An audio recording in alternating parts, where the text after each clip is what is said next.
you. Let every blessing manifest in your life. I bless you in Jesus' name. Amen. Amen. Amen. சரி. See, Resurrection Sunday அப்படிங்கிறத நம்ம வந்து வருஷம் வருஷம் கொண்டாடுறோம் இல்லையா? வருஷம் வருஷம் கொண்டாடுறோம். It's wonderful. அது கொண்டாடுறது எந்த தவறும் இல்லை. இன்னைக்கு ஒன்னே ஒரு விஷயத்தை மட்டும் நாம் புரிந்து கொள்ள வேண்டும். என்ன அப்படின்னா,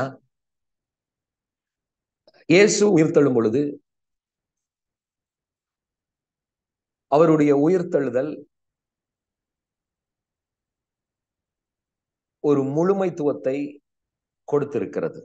மறுபடியும் சொல்றேன், அவருடைய உயிர்த்தெழுதல் மொத்த உலகம் இல்ல, ஹோல் யூனிவர்ஸ், ஏன் அவருடைய எல்லா சிருஷ்டிப்புக்கும் ஒரு மிகப்பெரிய ஆச்சரியத்தையும் மிகப்பெரிய விடுதலையையும் கொடுத்ததுதான் அவருடைய உயிர்த்தெழுதல்.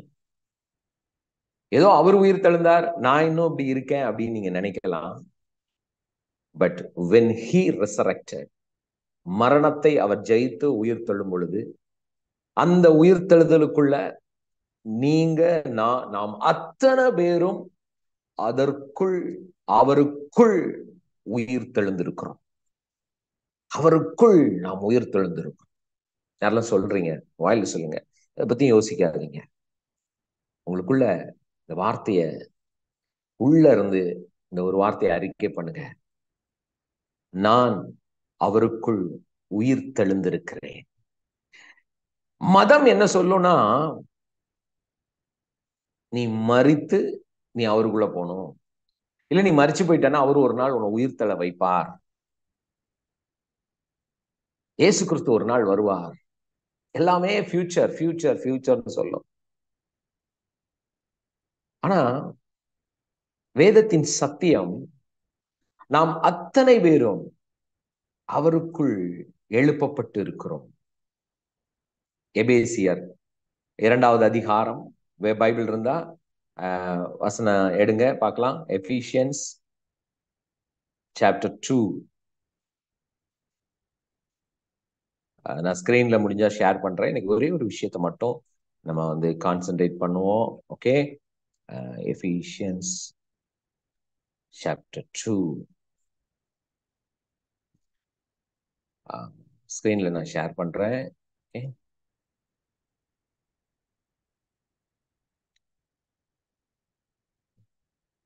எபேசியர் 2வது அதிகாரம், ஓகே, வசனம் 1 நம்ம பார்க்கலாம்.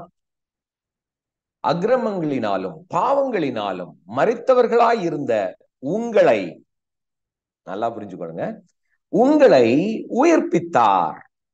பவுல் எழுதுறாரு, எப்பா நம்ம எல்லாம் ஒரு எதுக்குள்ளதான் நம்ம இருந்தோம்? அக்கிரமங்களுக்குள்ள, பாவங்களுக்குள்ள, இதுக்குள்ள மரித்து போயிருந்தோம். we are dead. மரித்து போயிருந்தோம். மரித்து போன நம்ம, அதுக்குள்ளேயே இருந்துட்டு இருந்த நம்மை கிறிஸ்து என்ன பண்ணியிருக்கிறாரா? உயிர்ப்பித்திருக்கிறார்னு சொல்றார். அவைகளில் நீங்கள் முற்காலத்திலே இவ்வுலக வழக்கத்திற்கு ஏற்றபடியாகவும் கீழ்ப்படியாமையின் பிள்ளைகளிடத்தில் இப்பொழுது கிரியை செய்கிற ஆகாயத்து அதிகார பிரபுவாகிய ஆவிக்கேற்றபடியாகவும் நடந்து கொண்டீர்கள் சொல்றாரு. எப்பா உங்க லைஃப், ஏன்னா இதை யாருக்கு எழுதுறாரு? ரட்சிக்கப்பட்டவங்க சபைக்கு எழுதுறார். சபைக்கு எழுதுகிறார், தன்னுடைய பிள்ளைகளுக்கு அவர் எழுதுறார். அப்ப பிள்ளைகளுக்கு எழுதும் போது அவர் சொல்றாரு, முன்னாடி எப்படி, முன்னாடி உங்க லைஃப் இப்படி இருந்தது, இப்ப நீங்க அப்படி இல்லை. முன்னாடி நீங்க இந்த உலகத்துல உள்ள ஒரு வழக்கத்தின்படி உங்க வாழ்க்கை இருக்குது, அப்படி நடந்தீங்க. ஆனா ஒரு விஷயத்தை நீங்க புரிந்து கொள்ளணும். நம்ம முற்காலத்துல நம்ம மாம்ச இச்சையின்படி நடந்து மாம்சம் மனம் விரும்பினதை நம்ம செஞ்சோம். சுவாபத்தினாலே மற்றவர்களை போல அந்த மாதிரிப்பட்ட பிள்ளைகளாக நம்ம இருந்தோம். ஏன்னா யூதர்களுக்கு தெரியும், யூதர்கள் அந்த அப்போ அவங்க மைண்ட் செட் அப்படி இருந்தது. இப்ப அவங்களுக்கு அதை எக்ஸ்பிளைன் பண்றாரு, சொல்றாரு. தேவனோ, 4வது வசனம், இரக்கத்தில் ஐஸ்வர்யம் உள்ளவராய் நம்மில் அன்பு கூர்ந்து தம்முடைய மிகுந்த அன்பினாலே அக்கிரமங்களில் மரித்தவர்களாய் இருந்த நம்மை, சொல்லுங்க, அக்கிரமங்களில் மரித்தவர்களாய் இருந்த நம்மை, சொல்லுங்க, அந்த நம்மைங்கிறதுல நம்ம ஒவ்வொருத்தரையும் ஆண்டவர் அதுல இன்க்ளூட் பண்றார். மிகப்பெரிய ஒரு சத்தியம் ஒண்ணு மட்டும் நினைச்சுக்கணும். இயேசு உயிர் தெழுந்தார், இயேசு உயிர் தெழுந்தார், ரைட்டு தான். அவர் உயிர் தெழுந்தார் 2000 வருஷத்துக்கு முன்னாடி அவர் உயிர் தெழுந்தார். ஆனா ஆண்டவர் சொல்றாரு, அக்கிரமங்களில் மரித்தவர்களாய் இருந்த நம்மை கிறிஸ்துவுடனே கூட, வாவ், எல்லாரும் ஆமென் சொல்லுங்க, கிறிஸ்துவுடனே கூட உயிர்ப்பித்தா. எல்லாருக்கும் ஒரு டவுட் வரும், நம்ம எல்லாமே இங்க தானே பிரதர் இருக்கிறோம். நான் வீட்டுலதான் இருக்கிறேன், எங்க வீட்டுலதான் இருக்கிறேன். புரிந்து கொள்ளுங்க, இயேசு அந்த மரணத்தை ருசி பார்த்து அவரை என்ன பண்றாங்க, கல்லறையில அடைச்சு வைக்கிறாங்க. கவனமா கேளுங்க, ஓகேயா? ஆமா, யாரும் ஐயோ இன்னைக்கு டெஸ்டிமனி ஷேர் பண்ணாம மிஸ் பண்ணிட்டேன்னு ஃபீலே பண்ணாதீங்க. நெக்ஸ்ட் வீக், ஆமா நெக்ஸ்ட் வீக்லாம் ஃபுல்லா டெஸ்டிமனி டைம். அப்படி ஓபன் பண்ணேன்னா டக்கு டக்கு டக்கு அப்படின்னு யாரெல்லாம் யாரெல்லாம் சொல்ல போறீங்க அடுத்த வாரம்? மீன் டைப் பண்ணுங்க பாப்போம் சாட்ல. இப்ப மீன் நீங்க டைப் பண்ணீங்கன்னா இன்னைக்கு மிஸ் பண்ணவே மாட்டேன். எல்லா பிளஸிங்கும் உங்க மேல இப்பவே. ஆமா, அந்த மிஸ்ட் எல்லாமே இப்போ நான் ரிலீஸ் பண்றேன். என்ன இருந்தாலும் என் மனசுக்கு நீங்க எதையுமே மிஸ் பண்ணக்கூடாதுன்னு நான் பிலீவ் பண்றேன். Okay, as a spiritual mentor நான் உங்களை கொஞ்சம் சில கரெக்ஷன் பண்ண வேண்டியதா இருக்கு. அக்செப்ட் பண்ணுவீங்க தானே? Fathers always correct their childrens for good, right? தகப்பன்மார்கள் தங்களுடைய பிள்ளைகளை எதுக்கு கரெக்ட் பண்ணுவாங்க? என் பிள்ளைங்க நல்லா வந்துடணும், நல்லா இருக்கணும்னு நினைப்பாங்க, அதுதானே? அதனால எப்பவுமே புரிஞ்சுக்கோங்க, சில விஷயங்களை நம்ம அப்படி கேட்கும் போது அப்படின் போது அது உங்களுடைய வாழ்க்கையில பெரிய மாற்றத்தை கொண்டு வரும். I believe that, right? So அதனால நெக்ஸ்ட், ஆமா நெக்ஸ்ட் ஃபெலோஷிப் நம்ம ஜூம்ல ஃபுல்லா டெஸ்டிமனி ஷேர் பண்ண போறோம். எல்லாரும் பேச போறீங்க. ஒவ்வொருத்தங்க சின்னது எனக்கு பிரதர், எனக்கு நீங்க சின்ன சின்ன விஷயத்த கூட என்ன பண்ணணும், நீங்க ஷேர் பண்ணலாம். ஷேர் பண்ணும்போது அதுல இருக்கிற சந்தோஷத்தை நீங்க நிஜமா பாருங்க, அனுபவிப்பீங்க. அது உங்களை மீறிய ஒரு ஃபீல் வரும். Okay, so you never mist it. So next week ரெடியா இருங்க. அதுக்குள்ள சிலர்ல உடனே ஜெபம் பண்ண ஆரம்பிப்பாங்க, ஆண்டவரே அடுத்த வாரம் சாட்சி சொல்றதுக்குள்ள ஏதாவது இது நடந்தே தீரணும். இந்த மாதிரி எல்லாம் ஓவரா என்ன பண்ணக்கூடாது. ஆண்டவரை கழுத்தை பிடிக்காதீங்க தயவு செஞ்சு. அவர் எவ்வளவோ செஞ்சுட்டாரு, செஞ்சுக்கிட்டே தான் இருக்கிறாரு. தேங்க் பண்ணுங்க தயவு செஞ்சு. ஏன்னா சிலர்லாம் அதிபுத்திசாலி, எப்படியா பிரதர் சொல்லிட்டாரு அடுத்த வாரம் ஆண்டவரே இது நடந்தாகணும். பாவம் அவரை விடுங்க. அது தானா நடக்கும். சொல்லுங்க, தானா நடக்கும். அதெல்லாம் தானா நடக்கும். தேங்க் மட்டும் பண்ணுங்க. அவர் கழுத்தெல்லாம் பிடிக்காதீங்க, பாவம். எசப்பா பாவங்க. அவரை பிடிச்சி உலுக்கி நிறைய பேர் செஞ்சல, அவ்வளவுதான், செஞ்சே ஆகணும் நீங்க அப்படி. அவர் பாவங்க. சொல்லுங்க, ஏசப்பா பாவம். அதனால தானா நடக்கும். சொல்லுங்க, எல்லாமே தானா நடக்கும். Everything will happen automatically. ஓகேயா? ஹாப்பியா? சரி, ஓகே. இப்ப கேளுங்க, அக்கிரமங்களில் மரித்தவர்களாய் இருந்த நம்மை, சொல்லுங்க, உயிரோட எழுப்பினார். என்ன நடந்தது அதை மட்டும் நான் சொல்றேன். இப்ப பாருங்க, இயேசு என்ன பண்றாங்க, சிலுவையில அறையிறாங்க. ஓகேயா? கவனமா கேளுங்க, சிலுவையில அறையிறாங்க, அடிச்சு பிக்கிறாங்க. இப்ப சிலுவையில அறையும் பொழுது யூதர்கள் என்ன நினைக்கிறாங்க?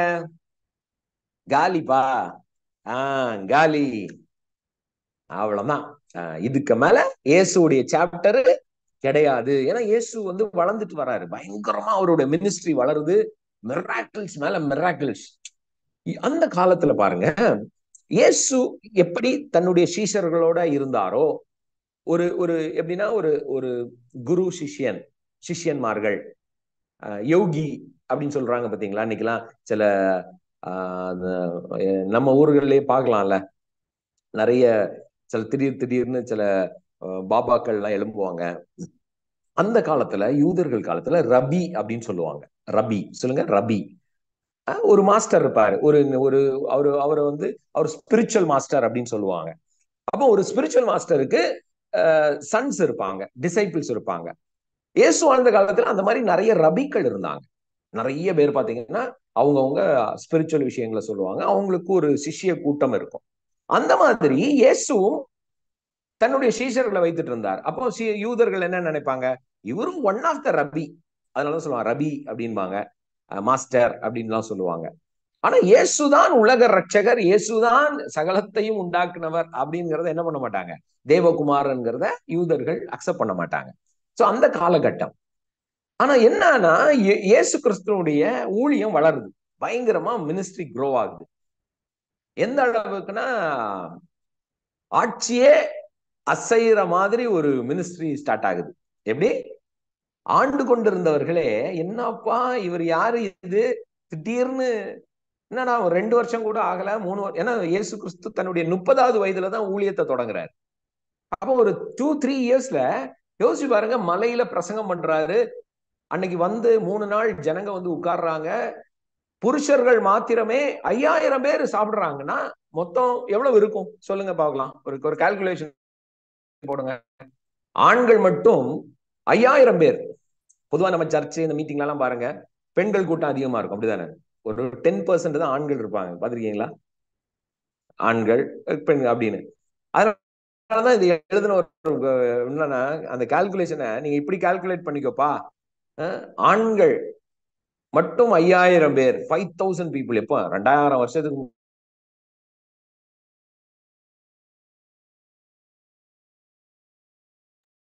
ஆண்கள் மட்டும் 5000 பேர். அப்ப எவ்வளவு இருக்கும்?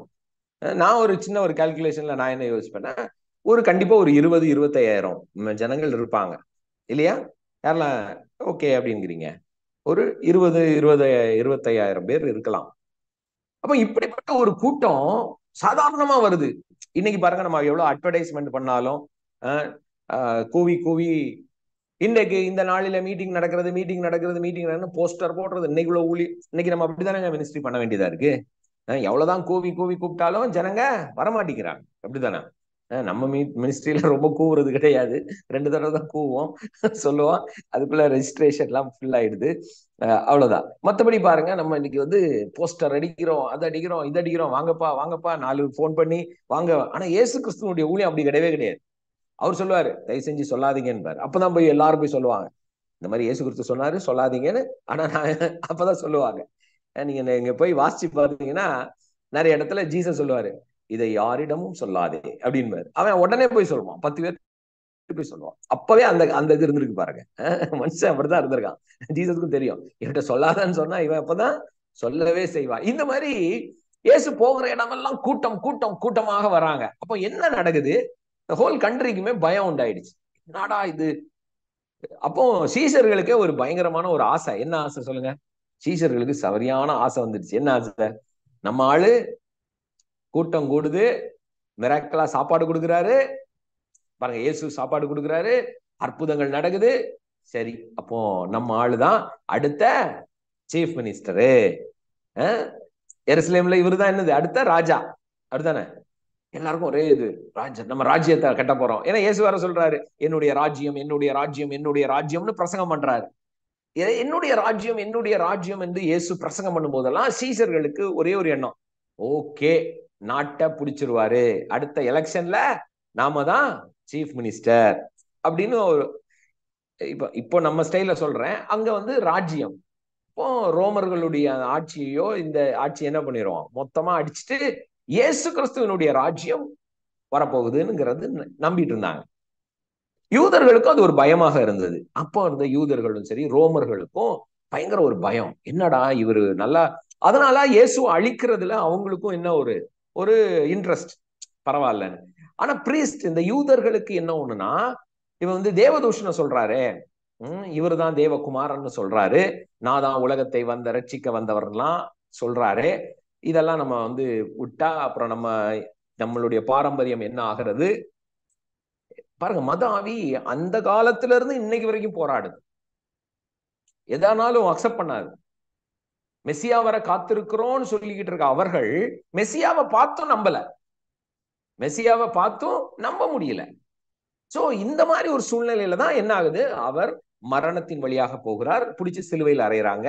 சோ குட் ஃப்ரைடே உங்களுக்கு தெரியும், சிலுவையில் அறையப்பட்டதெல்லாம் நான் வந்து ஃபேஸ்புக்ல குட் ஃப்ரைடே அன்னைக்கு நான் ஒரு மெசேஜ் பேசியிருக்கிறேன். அது முடிஞ்சா யூடியூப்ல அப்லோட் பண்ண பாக்குறேன். யூடியூப்ல ஒரு வேளை வாட்ச் பண்றவங்க நீங்க அதை கோ த்ரூ பண்ணுங்க, திருப்பி திருப்பி கேளுங்க, அதுல இருக்கிற சத்தியங்கள் புரியணும். ஓகே, சோ இப்போ சிலுவையில அரைஞ்சிட்டாங்க. இப்ப பாருங்க, சிலுவையில அரைஞ்ச உடனே யூதர்களுக்கு என்ன ஒரு சந்தோஷம், அவ்வளவுதான்பா இவனுடைய சாப்டர் க்ளோஸ்ட், இயேசு கிறிஸ்துவனுடைய சாப்டர் க்ளோஸ்ட். சீஷர்களும் ஓடியே போயிட்டாங்க. அவன் கூடவே இருந்த சீஷர் பேதுரு என்ன பண்ணாரு, இவன் யாருன்னே தெரியாதுன்னு சொல்லி இயேசுவையே சபிக்கிறான். அந்த அளவுக்கு சீஷர்களுக்குள்ள பயங்கர ஒரு டிப்ரெஷன், பயங்கரமான ஒரு அப்படிப்பட்ட ஒரு சூழ்நிலை உண்டாகிறது. ரோமர்களுக்கும் ஒரே சந்தோஷம், அப்பாடா ராஜா காலி, யூத ராஜா யூதர் ராஜான்னு முடிச்சிட்டோம், சாப்டரை க்ளோஸ் பண்ணிட்டோம். நல்லா புரிந்து கொள்ளுங்கள், இந்த உலகம் அந்த யூதர்களா இருக்கட்டு ரோமர்களா இருக்கட்டு, இவர்கள் அவங்க மைண்ட்ல நினைக்கிறாங்க இதோட முடியுது முடியுதுன்னு. நான் இப்ப உங்களை பார்த்து கேட்கிறேன், இவன் முடியுது முடியுதுன்னு இவன் சொல்லும் போது பரலோகத்தில் இருக்கிற தேவன் என்ன நினைத்து கொண்டிருந்தார் சொல்லுங்களேன். இவன் முடிஞ்சது ஒரு அடி அடிக்கும் போது, இயேசுவை சிலுவையில் அடிக்கிறான், அவரை கொல்லுறான், சாக அடிக்கிறதுக்கு ட்ரை பண்றான். இந்த நேரத்துல பிதா என்ன நினைச்சுக்கிட்டு இருந்தாருன்னு நினைக்கிறீங்க? தேவ தூதர்கள் என்ன நினைச்சிட்டு இருந்திருப்பாங்கன்னு நினைக்கிறீங்க? ஐயோ இயேசுவை இப்படி பண்ணிட்டாங்களே, இயேசுவை இப்படி அடிக்கிறாங்களே, சரி சாகடிச்சிட்டாங்க அப்படித்தானே, இயேசு தன் ஜீவனை கொடுத்துட்டாரு. இப்ப அவங்கள பொறுத்த வரைக்கும் அவங்க பாயிண்ட்ல இயேசுவை கொன்னுட்டோம், அப்பாடா எடுறா அந்த உடம்பை எடு அப்படின்னு சொல்றேன். அந்த உடம்பை எடுத்து ஒருத்தர் வாங்கி கொண்டு போய் என்ன பண்றாரு, அடக்கம் பண்ணியாச்சு. இப்போ அடக்கம் பண்ணதுக்கு அப்புறம் இவர் வேற சொல்லி இருக்கிறார், நான் வந்து உயிரோட வருவேன். சப்போஸ் அவங்க என்ன நினைச்சாங்கன்னா, இவர் உயிரோட எல்லாம் வரமாட்டாரு, ஆனா இந்த சீசர்கள் வேணும்னே கதவை என்ன பண்ணி அந்த கல்லறையை திறந்து உடம்ப என்ன பண்ணிடக்கூடாது, எடுத்துட்டு போயிட்டு உயிர் தழுந்தாருன்னு சொல்லிடக்கூடாதுங்கிறதுனால அவங்க என்ன பண்ணாங்க, பெரிய அந்த கல்லறையுடைய அதை வந்து என்ன பண்ணாங்க, க்ளோஸ் பண்ணி அந்த இடத்துல 2 பேரை காவலுக்கு வச்சாங்க. ரெண்டா எத்தனை பேர்னு தெரியல. எதுக்குன்னா இவரு வேற இவர் சொன்னதை இவங்க என்ன பண்ணிடக்கூடாது, மிஸ்யூஸ் பண்ணிடக்கூடாதே அப்படிங்கிறதுல என்ன பண்ணாங்க, இயேசுவை வச்சாங்க. இப்போ நீங்க ஹோல் இந்த கதையை நீங்க பாத்தீங்கன்னா, இயேசுவினுடைய மரணம், இயேசு கிறிஸ்து கல்லறைக்குள்ள இருக்கிறது எல்லாமே முடிஞ்சு போச்சு, சாப்டரே க்ளோஸ் அப்படிங்கிற ஒரு எண்ணம் தான் வரும். ஆனால் பரலோகத்துல தேவன் ஒன்னே ஒண்ணுதான் யோசிச்சுட்டு இருப்பாரு, அட பசங்களா உங்களுக்கு ஒண்ணுமே தெரியலையே, நீங்க அவரை அடிக்க அடிக்க, அவருடைய சரீரத்தை கிழிக்க கிழிக்க, அவரை நீங்க கல்லறையில போட்டு மூடி வச்சுட்டு இருக்கீங்க, ஆனா உங்களுக்கு தெரியல ஹோல் யூனிவர்ஸ் மொத்த அண்ட சராசரத்தையுமே அவர் தன்னுடைய சரீரத்துக்குள்ள கொண்டு வந்து அந்த சரீரத்திலே அதை உயிர்ப்பிக்க பண்ணுகிறார். இயேசு கிறிஸ்து ஒரு ப்ராசஸ்க்குள்ள போறாரு பாருங்க, அந்த ப்ராசஸ் ஆண்டவருக்கு மட்டும் தேவனுக்கு மாத்திரமே தெரியும், வேற உலகத்துல தெரியவே தெரியாது, ஒருத்தனுக்கும் அது தெரியாது. ஏன்? ஏன்னா சப்போஸ் அதை அவர்கள் அறிந்தார்களானால், நீங்க நினைக்கிறீங்களா பிசாசு ஆனவன் அவரை சிலுவையில் அறைந்திருப்பான்னு நினைக்கிறீங்களா? சொல்லுங்களேன். ஒருவேளை இது தெரிஞ்சிருந்தா அரைஞ்சிருப்பானா? அரைஞ்சிருக்க முடியாது, அரைஞ்சிருக்க மாட்டான். ஆனா அவனுக்கு தெரியாது. 1 கொரிந்தியர் 2வது அதிகாரம், 1 கொரிந்தியர் 2வது அதிகாரத்துல நம்ம வாசிக்கலாம். பவுல் எழுதுறாரு, 1 கொரிந்தியர் 2வது அதிகாரம் 8வது வசனம். இது கொஞ்சம் கவனமா கேளுங்க, ஒரு 5-10 மினிட்ஸ்ல முடிச்சிருவேன். 1 கொரிந்தியர் 2வது அதிகாரம் 8வது வசனம். இப்பிரபஞ்சத்து பிரபுக்களில் ஒருவனும் அறியவில்லை. அவர் சொல்றாரு, இப்ப அந்த பிரபஞ்சத்துல சிலர்லாம் இருக்கிறாங்க, பிரபுக்கள் இருக்கிறாங்க, பிசாசு இருக்கிறான், இந்த உலகத்துல உள்ளவனுக்கு ஒண்ணுமே புரியாது. அப்படி ஒருவேளை அவனுக்கு தெரிஞ்சிருந்தா மகிமையின் கர்த்தரை சிலுவையில் அறைய மாட்டார்களே. பவுல் எழுதுறாரு பாருங்க, இயேசு கிறிஸ்துவ சிலுவையில அறைஞ்சது அவங்க என்ன நினைச்சாங்க, சாப்டரை முடிச்சிட்டோம்னு நினைக்கிறாங்க. அப்பா அவன் சாப்டரை முடிக்கல, சாப்டரே அங்கதான்யா ஸ்டார்ட் ஆகுது. சொல்லுங்க, சாப்டரே அங்கதான் ஸ்டார்ட் ஆகுது, நியூ கவர்னண்டே அங்க தொடங்க ஆரம்பிக்குது, உலகத்தின் முழு ரட்சிப்பின் மிகப்பெரிய விடுதலையே அங்க தொடங்குதுன்னு அவனுக்கு தெரியல.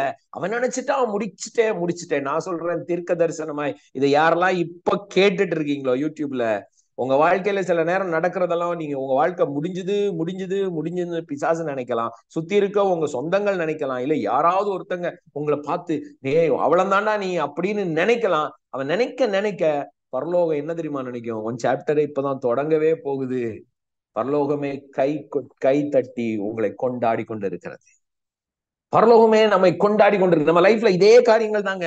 சில விஷயம் முடிஞ்சிடுச்சுன்னு சுத்தி எல்லாரும் சொல்லும் பொழுது ஆண்டவர் சொல்லுவாரு, இல்லடா இப்பதான்டா தொடங்கவே போகுது, இப்பதான் உன்னுடைய ரிசரக்ஷனே ஸ்டார்ட் ஆகுது. இயேசுவை அடிக்க அடிக்க அங்க பரலோகம் சொல்லுது, எவ்வளவு வேணாலும் அடி, என் ஜனங்கள் எல்லாம் ஜீவனோடு இருக்க போறாங்க, சுகத்துல இருக்க போறாங்க.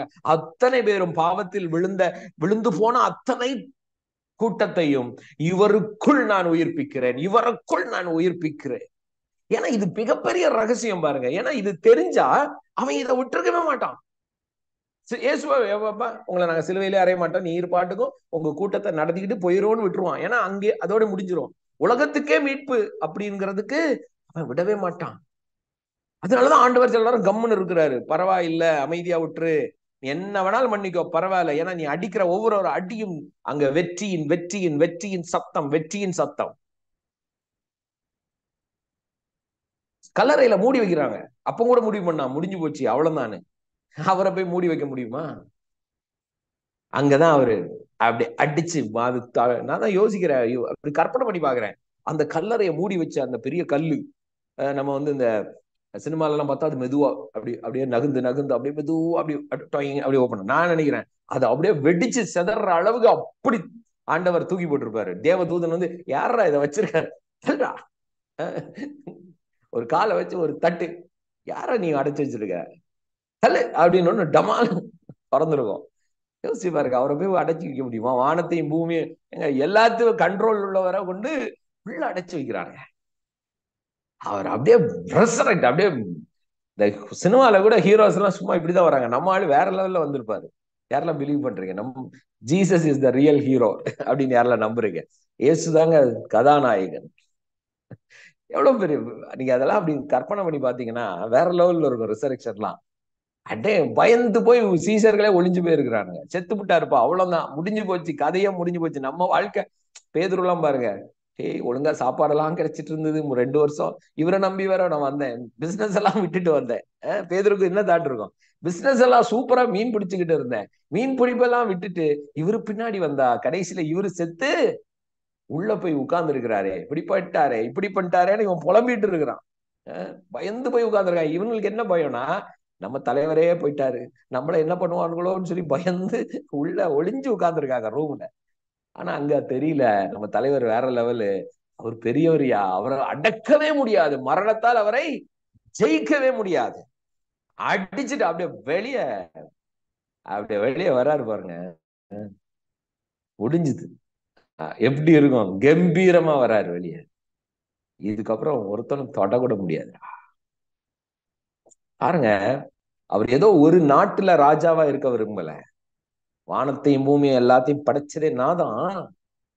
மனிதனாகிய நீங்க பயந்து மரணத்துக்கு பயந்து வாழ்றீங்க. அதுல இருந்து உங்களை விடுதலை பண்ண உங்க உடம்புக்குள்ளேயே மாம்ச சரீரத்துக்குள் வந்து நான் ஜெயித்திருக்கிறேன், உன்னை மீட்டெடுத்திருக்கிறேன். நான் உயிர் தள்ளும் பொழுது, இயேசு சொல்றாரு, நான் உயிர் தள்ளும் பொழுது உங்க ஒவ்வொருத்தரையும் எனக்குள்ள அப்படியே நான் உயிர் தள்ள வச்சிருக்கிறேன். எவ்ரி ஒன், நான் கல்லறையில் இருக்கும் பொழுது நீங்கள் ஒவ்வொருத்தரும் எனக்குள்ள இருக்கிறீங்க. நான் உயிரோடு என் சரீரத்துல நான் எழும்பும் பொழுது ஹோல் யூனிவர்ஸையும் அதற்குள்ள நான் உயிர் தள்ள வைத்திருக்கிறேன். நீங்களும் நானும். அததான் பவுல் புரிந்து கொள்கிறார். பவுல் சொல்றாரு, எப்பா, அவர் எவ்வளவு பெரிய ரகசியம் தெரியுமா? நம்ம அத்தனை பேரும் அவருக்குள் உயிர் தள்ளுகிறது தான் அந்த உயிர் தள்ளுதலின் வல்லமை. இது பிசாசுக்கு தெரியாது. அப்படி அவன் ஒருவேளை தெரிஞ்சிருந்தானா சிலுவையில விட்டிருக்க மாட்டான், வாய்ப்பே கிடையாது. அவன் இயேசுவை அடிச்சிருக்கவே முடியாது. அவனுக்கு அது தெரியல, அவனுக்கு தெரியல. சொல்றாரு பவுல், அதுக்கு மேல சொல்றாரு, அவரோடு கூட நம்ம எழும்பி இருக்கிறோம். தேவன் தம்மில் அன்பு கூறுகிறவர்களுக்கு ஆயத்தம் பண்ணினவைகளை கண் காணவும் இல்லை, காது கேட்கவும் இல்லை. சொல்றாரு, எப்பா, அப்போ பழைய உடன்படிக்கையில அவங்களுக்கு எல்லாம் எதுவுமே தெரியாது, ஆனால் எங்களுக்கோ, அப்புறம் நீங்க வாசிச்சீங்கன்னா போட்டிருக்கோம், தேவன் தம்முடைய ஆவியிலே வெளிப்படுத்தினார். ஆவியிலே வெளிப்படுத்தினார். என்னையா வெளிப்படுத்தினாரு? ஆவியில என்ன வெளிப்படுத்தினார்? எபேசியர் 2வது அதிகாரம், மறுபடியும் அது எபேசியர் 2க்கு போவோம். Ephesians chapter 2. இன்னைக்கு ஒரே ஒரு விஷயம் மட்டும் நான் உங்களுக்கு அதை சொல்லி நம்ம க்ளோஸ் பண்றோம். உயிர்த்தெழுதல்ல இது நிச்சயமா புரிந்தே ஆகணும். அவர் சொல்றாரு, எங்களுக்கு தேவன் ஆயத்தம் பண்ணி வைத்ததை கிறிஸ்துவுடனே கூட, பாருங்க 5வது வசனம், அக்கிரமங்களில் மரித்தவர்களாய் இருந்த நம்மை கிறிஸ்துவுடனே கூட உயிர்ப்பித்தார். கிருபையினாலே ரட்சிக்கப்பட்டீர்கள் கிறிஸ்து இயேசுவுக்குள் அவர் நம்மிடத்தில் வைத்த தயவினாலே. தம்முடைய கிருபையின் மகா மேன்மையின் ஐஸ்வர்யத்தை வரும் காரியங்களில் விளங்க செய்வதற்காக கிறிஸ்து இயேசுவுக்குள் நம்மை அவரோட கூட எழுப்பி, இந்த ஒண்ணுதாங்க. இங்க உயிர்த்தெழுதலின் சண்டே சர்ச்சுக்கு போறோம், அங்க எல்லாம் இது பண்றோம். இயேசு உயிர்த்தோடு எழும்பினார், இயேசு உயிரோடு எழும்பினார். ஆனா இயேசுவோடு நீங்களும் நானும் உயிரோடு எழும்பி இருக்கிறோம், புதிய ஜீவனை அடையப்பட்டிருக்கிறோம். யாரெல்லாம் பிலீவ் பண்றீங்க? I am a new creation. சொல்லுங்க, வாயில சொல்லுங்க. டைப் பண்ண முடிஞ்சா டைப் பண்ணுங்க. I am a new creation. நான் புது சிருஷ்டி. பவுல் எழுதுறாரு, கிறிஸ்து இயேசுவுக்குள் நம்மை அவரோட கூட எழுப்பி. எல்லாரும் இதை அறிக்கை மட்டும் பண்ணுங்க. கிறிஸ்து இயேசுவுக்குள் நான் அவரோட கூட எழும்பி. எங்க? கல்லறையில அவர் எழும்பும் பொழுது நீங்களும் நானும் அவரோடு கூட எழும்பி இருக்கிறோம், புதிய ஜீவனுக்குள் இருக்கிறோம். உங்களுடைய ஆவி அவரோடு இணைந்திருக்கிறது. சொல்றாரு, நான் எழுந்திருக்கிறேன், உன்னதங்களிலே அவரோட கூட நான் உட்கார்ந்து இருக்கிறேன். இதெல்லாம் புரியுது பிரதர். நான் என் வீட்டுலதான் பிரதர் இருக்கேன், என் கிச்சன்ல தான் பிரதர் உட்கார்ந்து இப்ப பாருங்க காபி போட்டுட்டு இருக்கேன், டீ போட்டுட்டு இருக்கேன். நீங்க என்னன்னா அவரோட, உங்க சரீரம் இங்க இருக்குது, ஆனா உங்களுக்குள்ள இருக்கிற கிறிஸ்து உங்கள் ஆவியை அவரோடு இணைத்து அவர் எழும்பின போது உங்களையும் எழுப்பி அவர் உட்காரும் பொழுது அங்கே உங்களையும் என்னையும் உட்கார செய்திருக்கிறார். ஆமென். இதுதாங்க ரெசரக்ஷன் சண்டேல எவ்ரி டே இந்த சத்தியத்தை உங்களுக்கு உள்ளாக வரணும். ஏதோ மெசேஜ் சூப்பர் இல்ல, இதுதான் உங்களுடைய சத்தியம், என்னுடைய சத்தியம். This is my truth. நான் அனாதை அல்ல, நான் பரதேசி அல்ல, நான் புழு கிடையாது, நான் பூச்சி கிடையாது. நான் பிதாவிட்ட கெஞ்சி அழுது முழங்கால நின்று கூப்பாடு போட வேண்டியது இல்ல. நான் அங்க நிற்க வேண்டியது இல்ல, இந்த வாசல்ல நிக்கணும்னு இல்ல, கேட்டுல நிக்கணும்னு கிடையாது. நான் அவரோடு உன்னதத்தில் உட்கார்ந்து இருக்கிறேன். ஆமென். சொல்லுங்களேன், நான் அவரோடு உன்னதத்தில் உட்கார்ந்து இருக்கிறேன். அவர் உயிரோடு எழும்பும் பொழுது என்னையும் அவரோடு கூட எழுப்பி. இத புரியுதுன்னா யோசிச்சு பாருங்க. நான் இப்ப உங்களை பார்த்து கேட்கிறேன், எல்லாரும் நீங்க பதில் சொல்லணும். இப்ப நீங்க கற்பனை பண்ணுங்க, நீங்க உட்கார்ந்துருக்கீங்க, உங்க வீட்டுல உட்கார்ந்துருக்கீங்க. இப்ப ஆண்டவர் சொல்றாரு, எப்பா நீ பிசிக்கலா இங்க உட்கார்ந்துருக்கீங்க, ஆனா ஆவியில நீங்க எங்க உட்கார்ந்துருக்கீங்கன்னா நீங்க உட்கார்ந்துருக்க அந்த சீட் இருக்குல்ல, இப்ப நீங்க ஒரு சோஃபால உட்காந்துருக்கீங்க, இல்ல உங்க வீட்டு சேர்ல உட்காந்துருக்கீங்க, கட்டில்ல உட்காந்துருக்கீங்க. சில நாங்க நின்றுட்டு தானே இருக்கேன் பிரதர். ஓகே பரவாயில்ல, உட்கார்ந்துருக்கீங்க நினைங்களேன். இப்ப உட்கார்ந்துருக்கீங்க. இப்ப நான் எப்படி, நீங்க கற்பனை பண்ணுங்களேன், நீங்க எங்க உட்கார்ந்துருக்கீங்கன்னா ஜீசஸ் உடைய மடியில உட்கார்ந்துருக்கீங்க. எப்படியா? ஆமாங்க, அவர் ரொம்ப பெரியவர் தானே, ஏன் நம்மளை தூக்கி மடியில வச்சுக்க மாட்டாரா? யாரெல்லாம் அப்படி பிலீவ் பண்றீங்க? நான் பிலீவ் பண்றேன்ப்பா. உடனே சொல்லுங்க பிரதர், நானும் தான் பிரதர், நானும் ஒரு மடியில நம்ம எல்லாம் சேர்ந்தா உட்கார்ந்துருக்கோம்.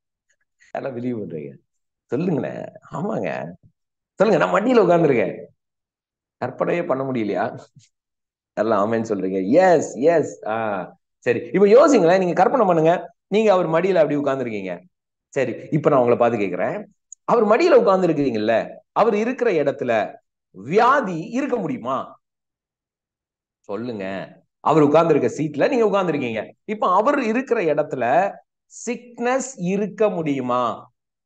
முடியாது. சொல்லுங்க, முடியாது. மரணம் இருக்க முடியுமா? மரணம் அங்கே இருக்க முடியுமா? முடியவே முடியாது. பண குறைவு அங்கே இருக்க முடியுமா? பொருளாதார குறைவு, தரித்திரம் அங்கே இருக்க முடியுமா? அவர் இருக்கிற இடத்துல இருக்க முடியுமா? முடியவே முடியாது. முடியாது. பற்றாக்குறை இருக்க முடியுமா? முடியாது. அங்க அப்ப என்னதான் இருக்கும்? அவர் இருக்கிற இடத்துல என்ன இருக்கும்? அவர் சமூகத்துல என்ன இருக்கும்? சொல்லுங்க, சொல்லுங்க. அவர் சமூகத்தில் என்ன இருக்கும்? அவருடைய சமூகத்தில் என்ன இருக்கும்? சொல்லுங்க, யோசிங்க.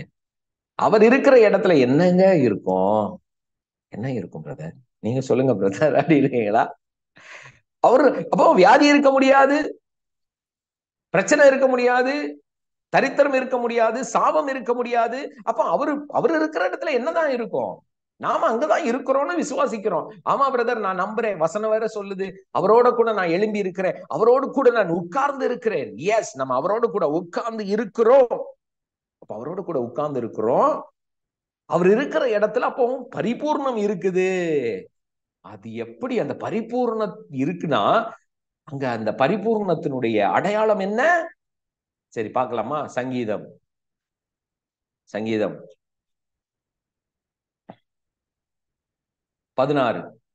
சங்கீதம் 16 எடுத்துக்கலாமா? எல்லாரும் உங்க பைபிள் இருந்தா எடுத்து நீங்க பார்க்கணும். இப்ப நாம எங்க இருக்கிறோம்? அவர் கூட இருக்கிறோம். எங்க உட்கார்ந்து இருக்கிறோம்? அவர் உட்கார்ந்து இருக்கிற சோஃபால உட்கார்ந்து இருக்கிறோம், சீட்டுல உட்கார்ந்து இருக்கோம். எங்க? அவர் மடியில உட்கார்ந்து இருக்கிறோம். சரி, அந்த இடத்துல என்னதான் இருக்குது? பழைய உடன்படிக்கையிலேயே ஒருத்தர் என்ன பண்ணிட்டாரு, பழைய ஏற்பாடுல எழுதிட்டாரு. நோட் பண்ணிக்கோங்க. சங்கீதம் 16வது அதிகாரம், சாம்ஸ் சாப்டர் 16 verse 11. அவர் சொல்றாரு, சங்கீதக்காரர் சொல்றான், ஜீவ மார்க்கம் எனக்கு வெளிப்படுத்தினீர். உம்முடைய சமூகத்துல, நீங்க இருக்கிற இடத்துல பரிபூரண ஆனந்தமும் உம்முடைய வலது பாரிசத்திலே நித்திய பேரின்பமும் உண்டு. இவனுக்கு பாருங்க, அந்த சங்கீதம் எழுதுற அந்த இவருக்கு அப்படி ஒரு ரெவலேஷன். அப்ப ஆண்டவர் இருக்கிற இடத்துல என்ன இருக்குமா? fullness of joy. எல்லாரும் சொல்லுங்க, fullness of joy. சரி, உங்களை என்னையும் எங்க கொண்டு வச்சிருக்கிறாரு சொல்லுங்க? சிரிக்கணும், சந்தோஷமா இருக்கணும், ஜாய் சொல்லுங்க, fullness of joy. I am seated with him in the fullness of joy. சொல்லுங்க, அந்த fullness of முழுவதும் அந்த பரிபூரண ஆனந்தம். ஏன்னா அங்க வியாதி இருக்க முடியாது, அப்ப சந்தோஷம் இருக்கும். அங்க கடன் பிரச்சனை இருக்க முடியாது, சந்தோஷம் இருக்கும். அங்க குறைவு, தரித்திரம், சாபம் இருக்க முடியாது. தேவன் இருக்கிற இடத்துல அங்க என்ன இருக்குமா? பரிபூர்ண ஆனந்தமே. எதனுடைய ஆப்சன்ஸ்? பரிபூர்ண ஆனந்தம் இருக்குன்னா எது இருக்காது சொல்லுங்களேன்? இப்போ வெளிச்சம் இருக்கிற இடத்துல எது இருக்காது? இருள் இருக்காது. அப்போ பரிபூர்ண ஆனந்தம் ஒரு உங்களுக்குள்ள அப்படியே ஒரு ஜாய், சந்தோஷம் அப்படியே உள்ளுக்குள்ள இருந்து பொங்கி பொங்கி பொங்கி அப்படியே உள்ளுக்குள்ள இருந்து சந்தோஷம் வருதுன்னா என்ன இருக்க முடியாது? வியாதி இருக்க முடியாது, வியாதி இருக்க முடியாது, பலகீனம் இருக்க முடியாது, உங்க எல்லைக்குள்ள பிரச்சனை இருக்க முடியாது, குறைவுகள் இருக்க முடியாது, தரித்திரம் இருக்க முடியாது. நீ டு அண்டர்ஸ்டாண்ட். அதனாலதான் தேவன் உங்களை பரிசுத்த ஆவியின் வல்லமை, அவருடைய சந்தோஷத்தினால், அவருடைய நித்திய பேரின்பத்தினால் நிரப்புகிறார். சொல்றாரு, என்னுடைய வலது பாரிசத்துல. சரி, ஜீசஸ் அடிக்கடி சொல்லுவாரு, பிதாவினுடைய வலது பாரிசத்துல யாரு இருக்கிறாரா? என்ன யாருங்க இருக்கிறாரு? வலது பாரிசம்னு சொல்றாரா? Right hand side. Right hand side. அங்க யாரு இருக்கிறார்? பிதாவினுடைய வலது பாரிசத்துல யார் இருக்கா சொல்லுங்க? ரைட். பிதா உட்கார்ந்து இருக்காரு, மெயின் சோஃபால உட்கார்ந்து இருக்காரு. அவர் ரைட் சைட்ல யார் உட்கார்ந்து இருக்கா சொல்லுங்க? ஜீசஸ். நீங்க எங்க உட்கார்ந்து இருக்கீங்க? அதுக்கு அடுத்த சீட்ல பிரதர். அவர் சீட்ல தான் உட்கார்ந்து இருக்கீங்க. சொல்லுங்க, நான் ஜீசஸ் சீட்ல தான் உட்கார்ந்து இருக்கிறேன். சொல்லுங்களேன். பிதா இருக்காருன்னு வச்சுக்கோங்களேன், பிதாக்கு ரைட் சைட்ல ஜீசஸ் இருக்கிறாருன்னு வச்சுக்கோமே. அப்படிதான் போட்டிருக்கு இல்லையா? அவர் தானே சொல்றாரு, வலது பாரிசத்தில் குமாரன் வீட்டிருக்கிறார். குமாரன் இருக்கிறாரு. அங்க யார் இருக்கா? உங்க பேரை போடுங்க பாக்கலாம். உங்க பேரை சொல்லுங்க. எப்பா, ரைட் ஹேண்ட் சைட்ல ஜீசஸ் இருக்காரு. ஆனா அந்த சீட்டு தான் நம்ம சீட்டு. இப்ப சினிமா தேட்டர்லாம் போயிருக்கீங்களா? போக மாட்டீங்களோ? சரி, நமக்கு டிக்கெட் சீட் நம்பர் கொடுத்துருப்பாங்க. இப்ப நீங்க வந்து C7 அப்படின்னு போறீங்க, CABC, சில 7வது நம்பர் சீட்டு அப்படின்னு போறீங்க. நிறைய பேர் பாருங்க, இந்த சினிமா தேட்டர்ல இந்த அதுவும் ரைட் டைம்ல வர, இந்த சினிமா தொடங்கி ஒரு 10 நிமிஷம் கழிச்சு வர ஒரு கூட்டம் இருக்கு. நீங்க எல்லாம் யாராவது அப்படி போயிருக்கீங்களா? மொபைல் லைட் இப்ப நீங்க ஒரு தடவை இப்படிதான் பாருங்க. நாங்கெல்லாம் போய் உட்காந்துருக்கோம், பசங்களை கூட்டிட்டு ஒரு மூவி போயிருக்கேன், உட்காந்துருக்கேன். அப்பதான் படம், அந்த மூவி அப்படியே ஸ்டார்ட் ஆகுது, சூப்பர் மூவி. அந்த படம் தொடங்கின அப்புறம் தான் ஒரு சிலர்லாம் வருவாங்க உள்ள. அது வரும்போது பாருங்க, இந்த மொபைல் லைட்ல இந்த டார்ச் ஆன் பண்ணிடுறது, தரையில அடிக்கிறது இல்ல, நம்ம மூஞ்சிலே அடிக்கிறது. பாத்திருக்கீங்களா? கண்ணிலேயே அடிப்பாங்க. அடிச்ச சீட்டு நம்பரை பார்க்க மாட்டாங்க, நம்ம மூஞ்சி அடிச்சு பார்ப்பாங்க, சீட்டு ஃப்ரீயா இருக்கான்னு. சப்போஸ் அவங்க சீட்டுல உட்கார்ந்து இருந்தீங்கன்னு வச்சுக்கோங்களேன், காலி நீங்க. ஐயோ, அது வரல அப்படி அடிச்சுக்கிட்டே வருவாங்க. அந்த மாதிரி அந்த சீட்டு நம்பர், ஏய் யாரா நீ எந்திரி உடனே. ட்ரெயின்ல அதே மாதிரி ரிசர்வேஷன் நீங்க டிக்கெட் போட்டீங்கன்னு வச்சுக்கோங்களேன், என்ன பண்ணுவீங்க? யாராவது போய் உட்கார்ந்துருந்தா உடனே என்ன பண்ணுவீங்க சொல்லுங்களேன்? இப்ப நீங்க வந்து ஒரு ஸ்டாப்பிங்ல ஏறுறீங்க, தாம்பரத்துல ஏறுறீங்க, சென்னையில ஏறணும், மிஸ் பண்ணிட்டீங்க, தாம்பரத்துல ஏறுறீங்க ட்ரெயின்ல. உங்க சீட் நம்பர் வந்து வச்சுக்கோமே 54. 54க்கு போறீங்க, அங்க பார்த்தா வேற ஒருத்தர் படுத்து இருக்கிறாரு. என்ன பண்ணுவீங்க? சரி, தலைவர் படுத்து இருக்கட்டும், நம்ம படி கீழே உட்காந்துக்கோன்ட்டு நீங்க கீழே உட்காந்துக்குவீங்களா? சொல்லுங்க, யாரெல்லாம் அப்படின்னா, இல்ல பிரதர் நான் பரவாயில்லன்னு உட்காந்துக்குவேன்னு. ஆமா, சிலர்லாம் இருக்கிறாங்க, பரவாயில்ல நீங்க உட்காந்துக்கோன்னு சொல்லி இவங்க போய் பாத்ரூம் பக்கம் உட்காந்துக்குவாங்க. அப்படி யாராவது இருக்கீங்களா? இல்ல இல்ல. என்ன பண்ணுவோம்? டிடிஆர், டிடிஆர் எங்கேயா போனாரு, கூப்பிடுங்க அவரை. என் சீட்டு சொல்லுங்க, என் சீட்டு. நாமளே நம்ம சீட்டை விடவே மாட்டோம் தானே? இல்ல பிரதர் நான் எல்லாம் விட்டு கொடுத்துருவேன், அப்படி ரொம்ப அப்படி சொல்லுங்க, நான் விட மாட்டேன். அதே மாதிரிதான் இப்ப என் சீட்டு இயேசு இருக்கிற சீட்டு, சொல்லுங்க, இதெல்லாம் விட மாட்டேன். சொல்லுங்க, இதை நான் விட மாட்டேன். யாரெல்லாம் உண்மையில நான் விட மாட்டேங்கிறீங்க? விடக்கூடாதுங்க. சொல்லுங்க, என் சீட்டு அவர் இருக்கிற சீட்டு. விட மாட்டேன்னா நான் அங்கதான் இருக்கிறேன், நான் நம்புறேன். சொல்லுங்க, அங்கதான் நான் உட்கார்ந்து இருக்கிறேன். என் சீட் வெளியே கிடையாது, அன்ரிசர்வ்டு கிடையாது. It is already reserved in Christ. இது ரிசர்வேஷன் பெற்றுக் கொள்ளப்பட்டது. ஏற்கனவே இயேசு சிலுவையில அங்க உயிர்த்தெழுதல்ல ரிசர்வேஷன் பண்ணிட்டாரு. இதை மாத்தவே முடியாது. 3 மாசத்துக்கு முன்னாடி இல்ல, 2000 வருஷத்துக்கு முன்னாடியே ரிசர்வேஷன் பண்ணிட்டாரியா. என் பேரை போட்டு சொல்லிட்டாரு, நான் உட்கார்ற இடத்துல என் பையன் என் பொண்ணு அவங்க உட்கார்றாங்கன்னு சொல்லிட்டாரு. டிக்கெட் போட்டாச்சு. சொல்லுங்க, சீட்டு டிக்கெட் போட்டாச்சு. இப்போ என் சீட்டுல என்ன இருக்கான்? வலது பாரிசத்தில் என்ன இருக்கான்? நித்திய பேரின்பம், பிளஷர்ஸ் எவர் மோர். அப்போ ஏன் நம்மள ஆண்டவர் ஆனந்த தைலத்தினால் நிரப்புறாரு, பரிபூர்ண ஆனந்தத்தினால் நிரப்புறாரு? உயிர் தழுதலின் வல்லமை அங்கே வெளிப்படுகிறது. நீங்க ஆனந்தத்துல, சந்தோஷத்துல, தேவ ஆவியில நிரம்ப நிரம்ப உயிர்த்தெழுதலின் வல்லமைக்குள் இருக்கிறீங்க. புரிஞ்சுக்கோங்க, it is the place where you enjoy his fullness of joy. Fullness of joy, அந்த சந்தோஷம், அந்த கவலை இருக்க முடியாது, அங்க வலி இருக்க முடியாது. நான் சொல்றேன், இதை ஒருவேளை கேட்டுட்டு இருக்க ஒவ்வொருத்தங்க, நான் சொல்றேன், உங்க வாழ்க்கைக்குள்ள அந்த சந்தோஷத்தின் அபிஷேகம், the joy anointing will fill you. நிஜமா சொல்றேன், உங்க சூழ்நிலை எப்படி இருந்தாலும் அந்த மகிழ்ச்சி உங்களுக்குள்ள நிரம்பி இருக்கும். உங்க வியாதிகள் மறைந்து போகும், உங்க வீட்டு சூழ்நிலைகள் மாறும். அதுல எந்த சந்தேகமும் வேணாம். உங்களை தேடி பணம் வரும், ஐஸ்வர்யம் வரும். இயேசு எப்படி அந்த அந்த கல்லறை திறந்ததோ, நான் சொல்றேன், உங்களை எதுவுமே மூடி வைக்க முடியாது. உங்க பிரச்சனை மூடி வைக்க முடியாது. ஆயிடுச்சு, திறந்துடுச்சு. நான் சொல்றேன், திறந்துடுச்சு. உங்களை பிடித்து வைத்திருக்கிற ஒன்னொன்னும் வெளியேறுவதா.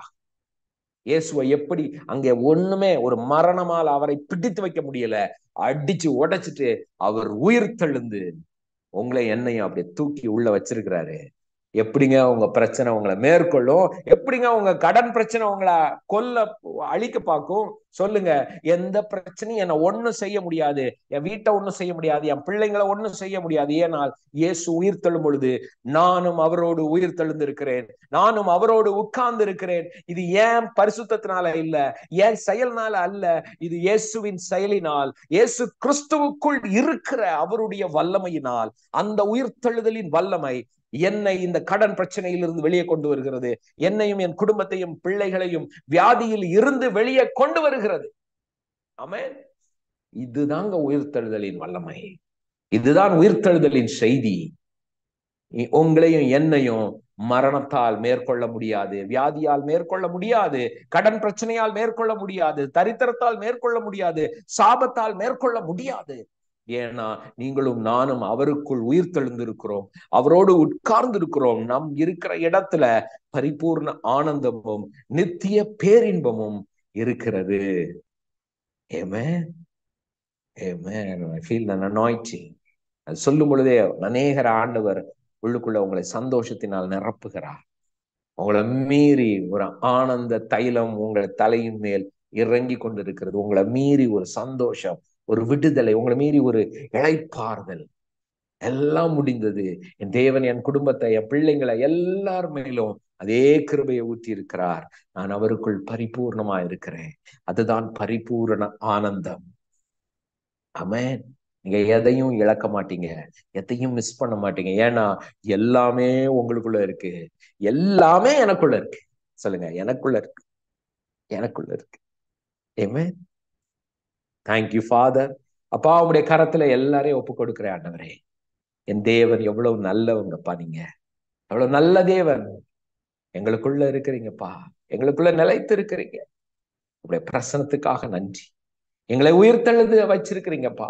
நீர் உயிர்த்தெழும் பொழுது நாங்கள் ஒவ்வொருத்தரும் உமோடு கூட எழுந்து உம்முடைய ஜீவனுக்குள் உமக்குள் இருக்கிறோம்.